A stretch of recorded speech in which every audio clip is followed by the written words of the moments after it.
దక్షిణ భారతదేశంలో భారతీయ జనతా పార్టీ పుంజుకోవాలని ఎన్నో ఏళ్లుగా అనుకుంటోంది. కర్ణాటకలో ఒకసారి అధికారంలోకి ఏదో రకంగా వచ్చారు, తర్వాత అధికారాన్ని కూడా కోల్పోయిన పరిస్థితి. ఇప్పుడు మిషన్ సౌత్ సార్, దక్షిణ భారతదేశంలో ఎదగడానికి ఆ పార్టీ గత కొన్నేళ్లుగా ప్రయత్నం చేస్తూ ఉన్నా కూడా ఎందుకు ఎదగడం లేదు? కారణం ఏంటి? అంటే ఈ ప్రశ్నకు జవాబు చెప్పే ముందు కర్ణాటకలో ఏదో రకంగా రాలే బీజేపీకి బలం ఉండే వచ్చింది. అది అక్రమార్గాన వచ్చిందని చెప్పలేము మనం. అఫ్కోర్స్ మీరు ప్రశ్న నాకు అర్థమైంది. కాంగ్రెస్ జేడీఎస్ నుంచి ఎమ్మెల్యే లాక్కొని వచ్చింది కదా అని అంటున్నారు. కానీ సింగిల్ లార్జెస్ట్ పార్టీగా ఎలా ఎమర్జ్ అయింది? 104 సీట్లు వచ్చాయంటే ఒక 6-7 సీట్లు తక్కువ పడ్డాయి అంతే కదా. సో అధికారము అక్రమ మార్గం కావచ్చు, కానీ బలం లేకుండా రాలేదు. సో బలం ఉండే అధికారంలోకి వచ్చారు. సో భారతీయ జనతా పార్టీకి మొదటి నుంచి కూడా కర్ణాటకలో బలం ఉంది. ఆ బలం కూడా హిందుత్వ ఐడియాలజికల్ బలము కన్నా కూడా లింగాయత్ ఐడెంటిటీ బలం. లింగాయత్లో అంచనా రాష్ట్ర జనాభాలో 17-18% ఉంటారని కొంత అంచనా. అయితే ఇటీవల జరిగిన క్యాస్ట్ సెన్సెస్లో అంత ఉండరని కూడా అంటున్నారు. బట్ ఏదైనా సిగ్నిఫికెంట్ నెంబర్ అది. సో లింగాయత్ కమ్యూనిటీ అనేది ఆ కర్ణాటక రాజకీయాలు శాసిస్తుంది. ఇప్పుడు మనకు ఈవెన్ పక్కనున్న జైరాబాద్లో కూడా ఆ కాన్స్టిట్యున్సీ కూడా లింగాయత్ పాపులేషన్ ఎక్కువ. అందుకొరకు అక్కడ కూడా లింగాయత్ అభ్యర్థి కొరకే బీబీ పాటిల్ బీఆర్ఎస్ ఎంపీని తీసుకుంది. సో అందువల్ల లింగాయత్ ఐడెంటిటీ అంటే కాస్ట్ అండ్ రిలీజన్ ఈ రెండింటి కాక్టైల్లో బీజేపీ గడ గెలుస్తూ బలపడుతూ వచ్చింది. సో ఇక్కడ మినహాగా తెలంగాణలో కాస్త కొన్ని పాకెట్స్లో బలం, కానీ భారతీయ జనతా పార్టీకి ఇతర ప్రాంతాల్లో విస్తరించకపోవటానికి ప్రధానమైన కారణం ఏంటంటే బీజేపీ ఐడియాలజికల్ ప్రాజెక్టుకు సౌత్ ఇండియాలో ఉన్న సోషియో పొలిటికల్ ఈడియం అంటే సామాజిక రాజకీయ స్వభావానికి పొసగదు. ఎందుకంటే ఇప్పుడు మతం ఆధారంగా రాజకీయాలు మన సౌత్ ఇండియాలో మీరు తీసుకుంటే మతం ఆధారంగా కాదు, ఆ రాజకీయాలకు రకరకాల ప్రజా అంశాలు ఉంటాయి. ఇప్పుడు మీరు ఆంధ్రప్రదేశ్ తీసుకుంటే అది 1953లో ఆంధ్ర రాష్ట్రం ఏర్పడినప్పుడే మతం ఆధారిత పోరాటం కాదు, భాష ఆధారిత పోరాటం. అందువల్ల మొత్తం సౌత్లో మీరు గమనిస్తే language identity is stronger than religious identity. భాషాపరమైన అస్తిత్వము అనేదే బలమైంది. ఇప్పుడు తమిళ భాషావాదము, అలాగే మీకు భాషా ప్రయుక్త రాష్ట్రాల కొరకు జరిగిన పోరాటంలో కూడా సౌత్ ఇండియన్ నాయకత్వం వహించింది. విశాలాంధ్ర ఉద్యమము మీకు 1953లో మద్రాస్ ప్రెసిడెన్సీ నుంచి విడిపోయి ఆంధ్ర రాష్ట్రం ఏర్పడటానికి కూడా బలమైన భాషా అస్తిత్వమే కారణం. భాషా అస్తిత్వంలో హిందూ ముస్లిం అనే తేడా లేదు.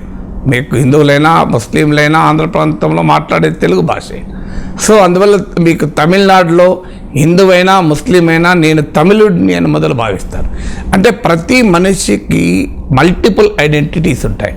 నేనున్నాను అనుకోండి, నేను ఎవరు అని అడిగితే నేను మానవుణ్ణి, నేను ఒక తృతీయ ప్రపంచ దేశ థర్డ్ వరల్డ్ సిటిజన్ను, నేను ఆసియా ఖండ వాసిని, నేను సగర్వంగా భారతీయుణ్ణి, నేను తెలుగువాణ్ణి, ఇలా రకరకాల ఐడెంటిటీస్ ఉంటాయి మనిషికి.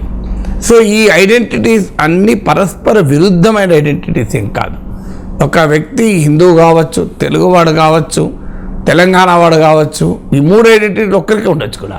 అయితే ఇందులో ఏ ఐడెంటిటీని ప్రొవోక్ చేస్తారని నార్త్కు బీజేపీకి బలమన్న నార్త్ అండ్ వెస్ట్లో మతపరమైన అస్తిత్వం. గుజరాతీ అయినా ఇప్పుడు అమిత్ షా ఏమంటాడు, గుజరాతీ భాషను ప్రమోట్ చేయడం మీరు గమనిస్తే హిందీని ప్రమోట్ చేస్తాడు.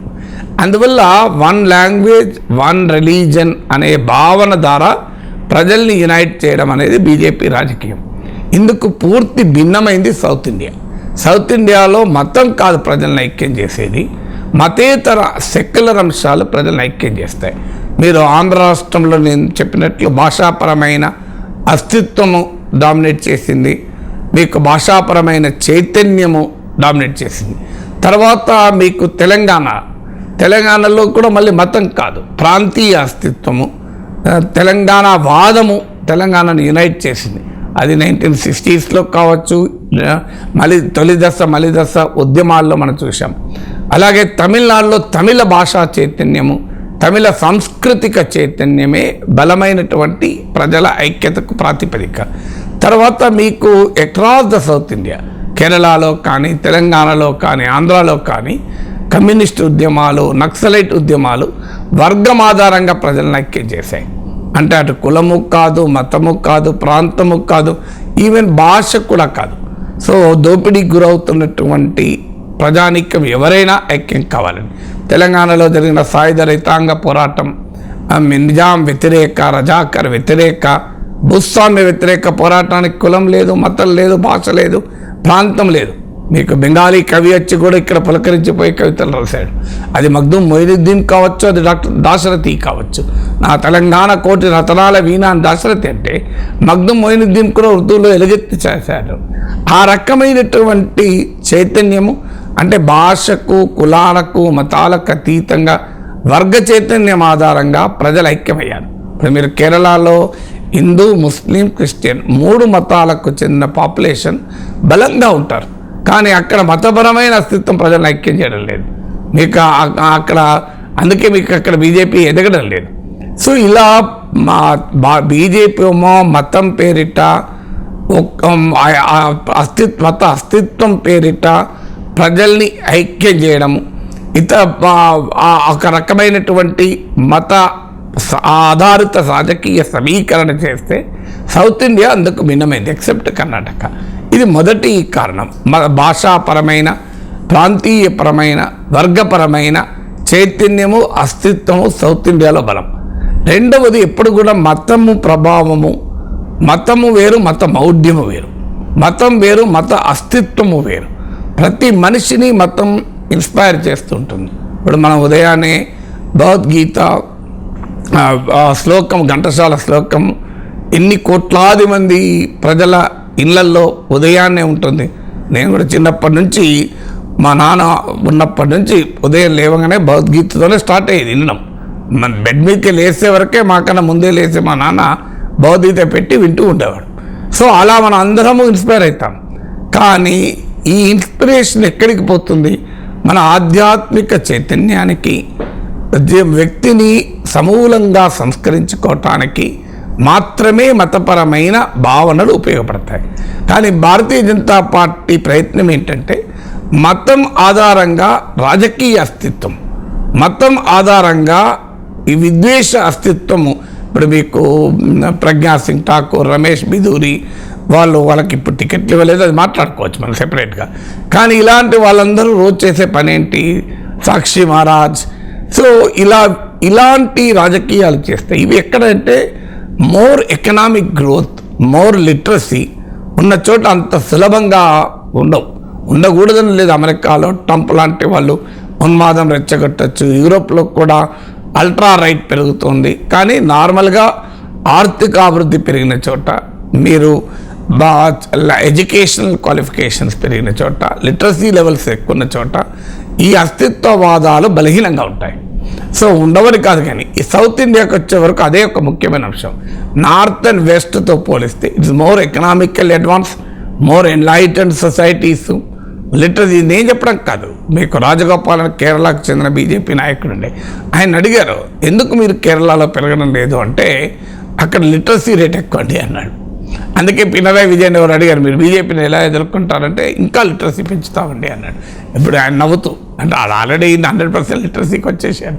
సో అందువల్ల మనకు ఈ తేడా, మనకు economic growth higher level of అయితే ఎకనామిక్ గ్రోత్ ఉన్నంత మాత్రానే ఇలాంటి వాదాలు ఉండొద్దని ఏం లేదు. ఇప్పుడు కర్ణాటక, బెంగళూరు భారతదేశంలోనే హయ్యెస్ట్ పర్ క్యాపిటల్ ఇన్కమ్ ఉన్న సిటీ. కానీ మరి అక్కడ ఎకనామిక్ గ్రోత్ ఉన్నా కూడా ఇలాంటి అస్తిత్వ రాజకీయం ఉంది కదా, మత అస్తిత్వం లేదా అంటే ఉంటుంది. కానీ రిలేటివ్లీ చూసుకున్నప్పుడు అడ్వాన్స్డ్ కంట్రీ, డెవలప్డ్ సొసైటీస్లో ఈ రకమైన భావాలకు యాంటీడోట్ ఉంటుంది. ఇక మూడవది సంస్కరణోద్యమాలు. సంఘ సంస్కరణోద్యమాలు బలంగా జరిగిన ప్రాంతాలు ఇవి. మీకు నార్త్ వెస్ట్లో పోలిస్తే మీకు కేరళ అనుడితోనే శ్రీ నారాయణ గురు గుర్తొస్తాడు మనకు. మీకు కర్ణాటక అనుడితోనే ఒక బసవేశ్వరుడు గుర్తొస్తాడు. మీరు ఆంధ్ర తెలుగు వాళ్ళ అనడంతోనే ఒక కందుకూరి వీరేశలింగం గుర్తొస్తాడు. సో మనకు గుర్తొచ్చేటువంటి సంఘ సంస్కర్తలు కనబడతారు. మీకు మీకు ఒక తమిళనాడు అనుడితోనే ఒక పెరియార్ రామస్వామి గుర్తొస్తాడు. మీ గుజరాత్ అనుడితోనే ఎవరు గుర్తొస్తారు నాకు చెప్పండి. అందువల్ల ఒక మధ్యప్రదేశ్ అనుడితోనే ఎవరు గుర్తొస్తారు? ఒక సంఘ సంస్కరణోద్యమం ఎవరు గుర్తొస్తారు చెప్పండి. సో అందువల్ల ఈ రకమైనటువంటి సంఘ సంస్కరణోద్యమాలు ఏం చేస్తాయంటే రకరకాల జాడ్యాల పైన ప్రజల్ని ఇన్ఫ్లుయెన్స్ చేస్తాయి, ప్రజల్ని చైతన్యపరుస్తుంటాయి. అందుకే మీరు మహారాష్ట్ర చూడండి, ఇది మతపరమైన అస్తిత్వం ఉంటుంది, సంఘపరమైన సామాజిక అస్తిత్వం ఉంటుంది. ఎందుకంటే అంబేద్కర్, పూలే లాంటి మహనీయులు అక్కడ చేసిన కృషి వల్ల. సో అందువల్ల ఈ సౌత్ ఇండియాకు ఉండేటువంటి ఒక సోషల్ రిఫార్మ్ మైండ్ సెట్ కూడా బీజేపీకి అనుకూలంగా లేదు. సో దీంతో పాటు బలమైన ప్రాంతీయ పార్టీల ఎమర్జెన్స్. నాలుగవది అంటే మీరు దేశంలో ఎక్కడైనా చూడండి, కాంగ్రెస్ ఉన్న చోట బీజేపీ తొందరగా పెరగలిగింది. మీరు నార్త్ ఇండియా, వెస్ట్ ఇండియా అంతా మీకు మధ్యప్రదేశ్, రాజస్థాన్, ఛత్తీస్గఢ్, గుజరాత్ ఇవన్నీ కూడా కాంగ్రెస్తో పోరాటం. ఎక్కడెక్కడైతే బలమైన ప్రాంతీయ నేతలు ఉన్నారో అక్కడ వాళ్ళని ఎదుర్కోవడం మోడీకి కష్టమవుతుంది. మీరు బెంగాల్లో ఎంత చేసినా 42 సీట్లు 18 గెలిచారు. మీరు కర్ణాటకలో మోడీ ఎంత ప్రచారం చేసినా అసెంబ్లీ ఎన్నికలు గెలవలేకపోయారు. తమిళనాడులో ఎన్ని ఉపన్యాసాలు ఇచ్చినా ఆడ ఒక్క సీటు గెలవడం కష్టమవుతుంది. కానీ మీకు నార్త్లో వచ్చే వరకు మీకు కాంగ్రెస్, నార్త్ అండ్ వెస్ట్లో కాంగ్రెస్ ఎదుర్కోగలుగుతున్నారు. సౌత్కి వచ్చే వరకు ఏంటంటే బలమైన ప్రాంతీయ పార్టీలు ఉన్నాయి. మీరు కర్ణాటక తీసుకుంటే జనతాదళ్ సెక్యులర్, తమిళనాడు తీసుకుంటే డిఎంకే, ఏడీఎంకే, ఆంధ్రప్రదేశ్ తీసుకుంటే టీడీపీ, వైఎస్ఆర్ కాంగ్రెస్, తెలంగాణ తీసుకుంటే బీఆర్ఎస్, మీకు కేరళలో కూడా చాలా లోకల్ పార్టీస్ ఉన్నాయి. అఫ్కోర్స్ జాతీయ పార్టీలు కాంగ్రెస్, కమ్యూనిస్టులు ఉన్న స్థానికంగా అనేక రకాల పార్టీలు కూడా అక్కడ ఉన్నాయి. సో అందువల్ల ఈ రకంగా బీజేపీ రాజకీయ పద్ధతులకు, రాజకీయ విధి విధానాలకు భిన్నమైన సామాజిక, రాజకీయ, సాంస్కృతిక చైతన్యం సౌత్ ఇండియాలో ఉండడమే భారతీయ జనతా పార్టీకి ఉన్న ఛాలెంజ్. దీన్ని అధిగమించడానికి ఏం చేస్తున్నా అన్నది నెక్స్ట్ క్వశ్చన్.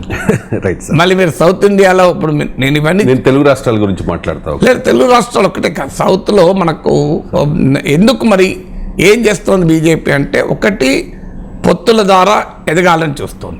మీకు అందుకే ఆంధ్రప్రదేశ్లో తెలుగుదేశంతో పొత్తు, గతంలో తమిళనాడులో ఏడీఎంకేతో పొత్తు, సో ఇలా కర్ణాటకలో జేడీఎస్తో పొత్తు. అందువల్ల అలియన్స్ పాలిటిక్స్ ద్వారా తనకున్న అననుకూల సామాజిక, రాజకీయ, సాంస్కృతిక పరిస్థితుల్ని అధిగమించాలి అనేది బీజేపీ ఎత్తుగడ. రెండవది హిందుత్వ రాజకీయాల్ని అననుకూల భూమిలోకి కూడా తీసుకెళ్ళగలడం, అది బీజేపీకి ఉన్న ప్రతి. తమిళనాడు వాస్తవంగా హిందుత్వ పాలిటిక్స్ యాంటీ తీసి ద్రవిడియన్ ఉద్యమం, కానీ ఆడ ఎప్పుడైతే ద్రవిడియన్ విలువలు దెబ్బతిన్నాయో, ద్రవిడియన్ మూమెంట్కు ఉండే ఐడియాలజికల్ భూమిక, ఐడియాలజికల్ ప్యూరిటీ ఎప్పుడైతే సంకుచిత స్వార్థ రాజకీయాల కొరకు డైల్యూట్ చేశారో, బీజేపీ దాన్ని ఎక్స్ప్లాయిట్ చేస్తూ అన్నామలై నాయకత్వంలో అక్కడ రకరకాల యాత్రలు పెట్టి ఎక్స్పైర్డ్ కావాలని చూస్తుంది. తెలంగాణలో కూడా జరిగింది అదే. మీకు బలమైన తెలంగాణ ఉద్యమ ఆధారంగా రాజకీయ భూమిక జరిగింది. మీకు 2014 ఎన్నికలు ఎందుకు ఉదాహరణ, 2018 ఎన్నికలు ఎందుకు ఉదాహరణ. 2014లో తెలుగుదేశం పార్టీ అంటే విభజనకు వ్యతిరేకము, తెలంగాణ టీడీపీ, రెండు కళ్ళ సిద్ధాంతం విమర్శలు ఎదుర్కొన్న చంద్రబాబు నాయుడు నాయకత్వం టీడీపీకి 15 సీట్లు వస్తే బీజేపీకి 5 సీట్లు వచ్చాయి 2014లో. అలాగే 2018లో 1 సీటే వచ్చింది. మళ్ళీ ఎందుకు బీజేపీ పెరిగిందంటే, బలమైన ప్రాంతీయ అస్తిత్వ ఆధారిత తెలంగాణ ఉద్యమాన్ని ఆధారంగా చేసుకుని అధికారంలోకి వచ్చిన టీఆర్ఎస్ తెలంగాణ అస్తిత్వవాదాన్ని వదిలేసి ఫక్త్ సంకుచిత రాజకీయాన్ని ఎప్పుడైతే మొదలుపెట్టిందో, ప్రజల్ని తెలంగాణ చైతన్యం ఐక్యం చేయడం వదిలేసింది. ప్రజలకు ఎప్పుడైతే తెలంగాణ చైతన్యం ఐక్యం చేయలేదో, మతపరమైన చైతన్యాన్ని ఉపయోగించి బీజేపీ ఎమర్జ్ కాగలిగింది. అందుకే జిహెచ్ఎంసీ ఎన్నికలు ఎందుకు ఉదాహరణ. జిహెచ్ఎంసీ ఎన్నికల్లో బీజేపీ ఎందుకు గెలవగలిగింది అంటే, తెలంగాణ రాష్ట్ర సమితిలో నిర్వీర్యమైపోయిన తెలంగాణ చైతన్యమే బీజేపీ ఎదుగుదలకు కారణమైంది. సో అందువల్ల ఇలా వివిధ ప్రాంతీయ, భాషాపరమైన, వర్గపరమైన ప్రజలను ఐక్యం చేసే చైతన్యాలు ఎక్కడెక్కడ ఏ ఏ కారణాల రీత్యా బలహీనపడితే అక్కడక్కడ మతపరమైన రాజకీయ చైతన్యాన్ని ప్రవేశపెట్టే ప్రయత్నం బీజేపీ చేస్తూ వచ్చింది. సో ఆ ప్రాసెస్లో భాగంగానే మీకు సౌత్ ఇండియన్ కొన్ని స్టేట్లో ఎక్స్పాండ్ అవుతుంది. ఇక మూడవ ఎత్తుగడ మోడీ ప్రయోగం. అంటే ఇక్కడ స్థానికంగా ఉన్న బీజేపీ నేతలు మీకు స్థానికంగా ఉన్న ప్రాంతీయ నేతలతో పోటీ పడలేరు. మీరు ఏ పురంధేశ్వరరావు, సోము వీర్రాజు, చంద్రబాబు నాయుడుతో, పవన్ కళ్యాణ్తో, జగన్మోహన్ రెడ్డితో పోటీ పడలేరు. అందువల్ల అక్కడ మళ్ళీ మోడీ వర్సెస్ ప్రాంతీయ నేతలు ఈ ప్రయోగం చాలా చోట్ల విఫలమైంది వాస్తవంగా. కానీ అసెంబ్లీ ఎన్నికల్లో విఫలమైన పార్లమెంట్ ఎన్నికల్లో నిలబడుతుందన్నది బీజేపీ ఆశ. కర్ణాటకలో జరిగింది అదే. అసెంబ్లీ ఎన్నికల్లో మోడీ ఇమేజ్ ఉపయోగపడకపోయినా మళ్ళీ పార్లమెంట్ ఎన్నికలకు వచ్చే వరకు ఉపయోగపడుతుంది. సో సౌత్ ఇండియాలో కూడా ఆ మోడీ ఫినామినన్ తీసుకురావడం ద్వారా పెరగాలి అనేది బీజేపీ ఎత్తుగల. నాలుగవది ఇక్కడ ఉన్నటువంటి బలమైన రాజకీయ శక్తుల్ని డీలెజిటిమైజ్ చేయడం, అంటే వారిని ప్రజల ముందు ఎక్స్పోజ్ చేయడం. అందులో భాగంగానే పరివారవాదమని, భ్రష్టాచారని, ఇందులో అలాంటి అవినీతి ఆరోపణలు చేయడం, మళ్ళీ వాళ్ళతో కలవడం కూడా చూస్తున్నాం. కర్ణాటకలో జేడీఎస్, ఆంధ్రప్రదేశ్లో తెలుగుదేశం. బట్ స్టిల్ ఇక్కడ ఉన్నటువంటి రాజకీయ శక్తుల్ని డీలెజిటిమైజ్ చేయడం ద్వారా బీజేపీ ఎక్స్పాండ్ కాగలుగుతుంది. అందువల్ల సౌత్ ఇండియా మిషన్ సౌత్ ఇండియాకు అడ్డంకిగా ఉన్న అంశాలను అర్థం చేసుకోవాలి. దానికి కౌంటర్గా బీజేపీ రచిస్తున్న వ్యూహాన్ని అర్థం చేసుకోవాలి.